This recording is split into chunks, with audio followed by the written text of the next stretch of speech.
This is my dad. He was an engineer with a passion for teaching.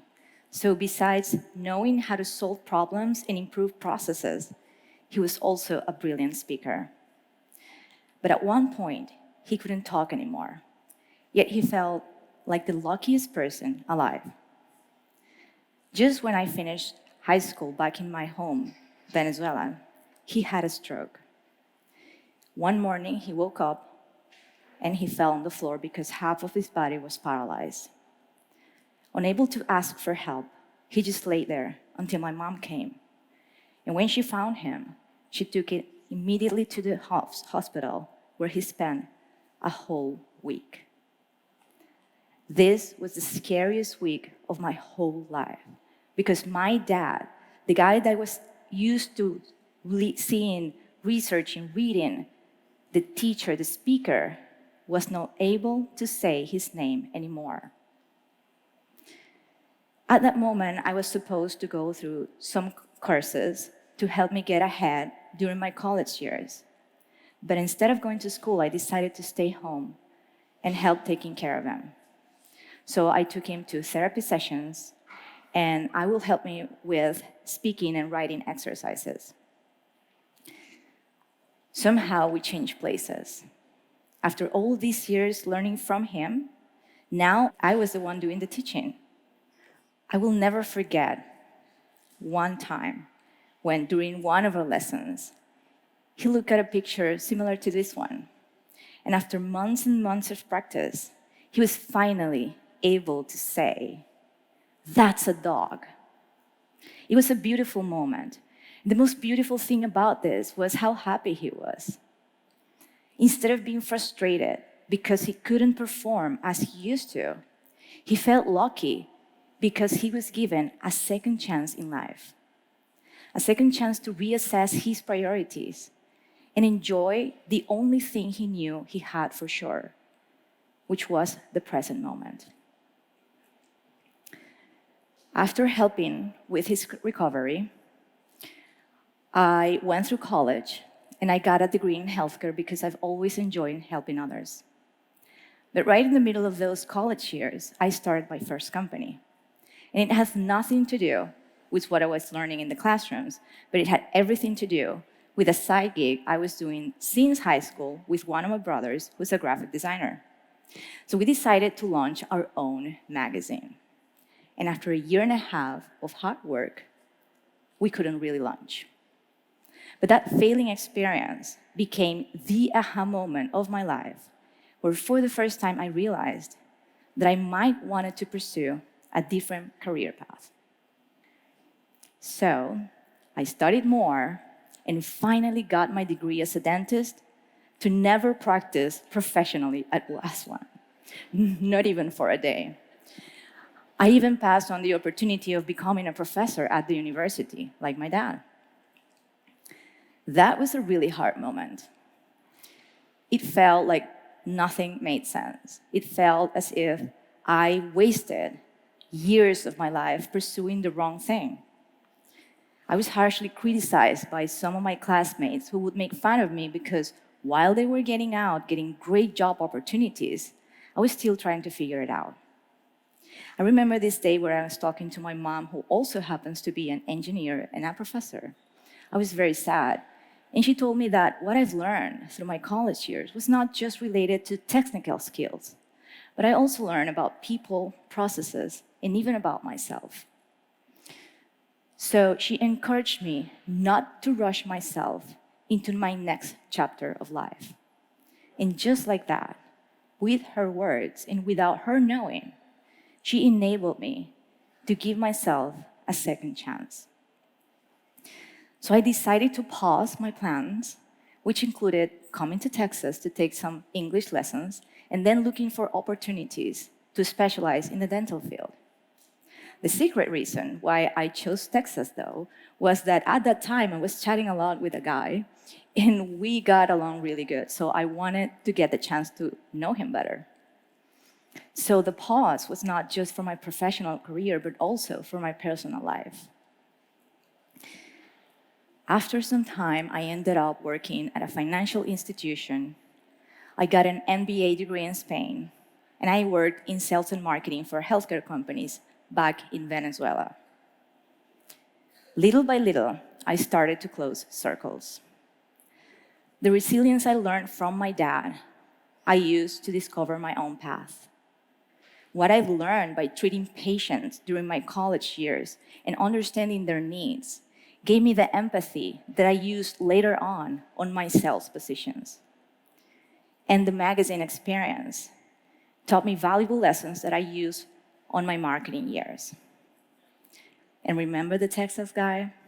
We met again years later, got married, and moved to Brazil, where we had our first child. Thanks to my parents and my personal experience, I understood that when it comes to knowledge, nothing really goes to waste. Everything can be repurposed, even though at the beginning we cannot see it.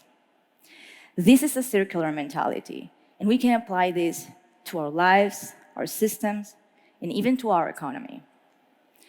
According to the Environmental Protection Agency of the United States, and the concept that most of us here are familiar with, the circular economy keeps materials, products, and services in circulation for as long as possible.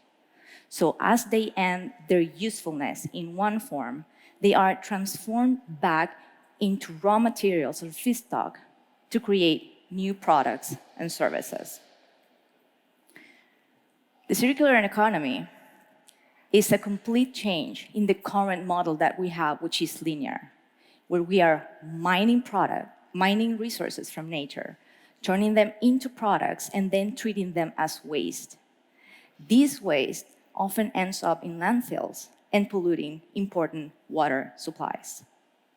The circular mentality allows us to repurpose, reinvent, in other words, react.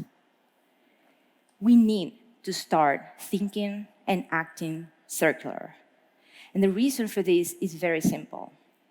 We don't have infinite natural resources, and we are not the last generation that's going to live on this planet. We are not linear, so our actions shouldn't be either. Let's take water, for example.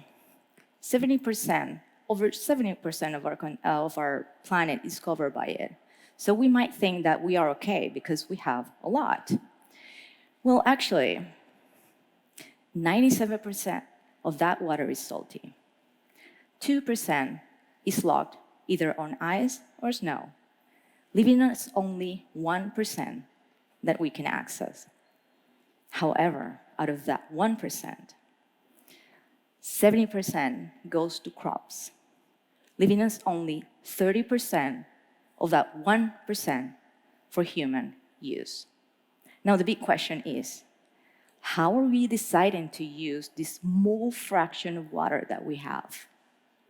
Well, did you know, for example, that it takes 700 gallons of water to make one cotton t-shirt? If we apply the rule that says that one person should drink 8 glasses of water per day, that t-shirt costs us enough water to provide for one person to drink over 2.5 years of life. Now, every year, we are producing and buying over 2 billion t-shirts on a global scale. Those t-shirts are only worn on average 7 times before being disposed of, and this repeats for every garment. We need to start acting circular. So, I started to learn about this after I cleaned my closet back in 2020. At that point, I had been living in this country for 2 years because life brought me to Texas, where I was supposed to arrive 20 years ago. Again, I was closing a circle. After that closet cleaning, I started to research where to take my clothes to donate.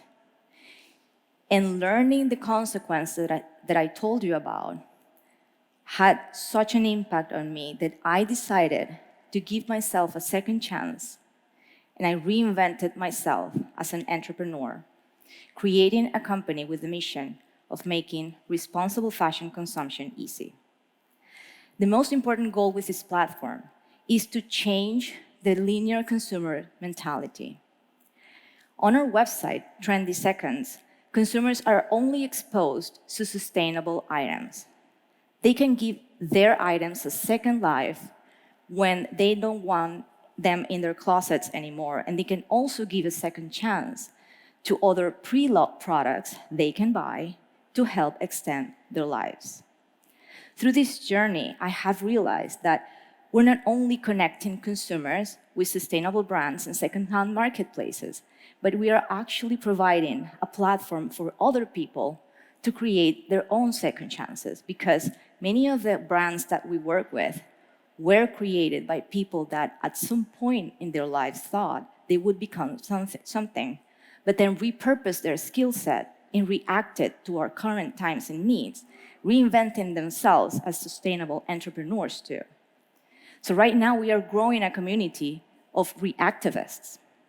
The most important message, guys, that I want to leave all of you here today is that the circular mentality is what is going to allow us to give a better future and path for future generations.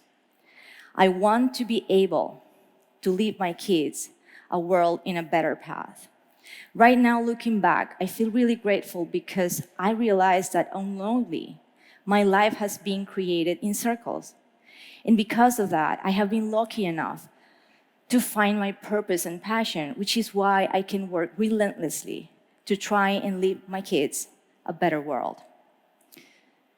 Just like my dad, today we all have the opportunity to create our own second chances, to repurpose our knowledge and react to our current times and needs. I want for my children to have the opportunity to create their own bigger and better circles by learning from our experiences while developing their own skill sets to their own futures. Who knows what amazing and inventive futures they can create if we just enable them to give themselves a second chance. My dad is no longer with us, but he got to enjoy 15 more years after that scary incident. 15 more years where he felt as the luckiest person alive. Today, I want to invite all of you to reassess your priorities. Repurpose your knowledge to react to our current times and needs. Don't wait until an unexpected and sad event comes into your life to realize that our time here is limited. So while we are lucky enough to still be here, let's give ourselves, our relationships, our careers, our beliefs, as many second chances as we need. Because everything, and especially everyone, deserves a second chance. Thank you.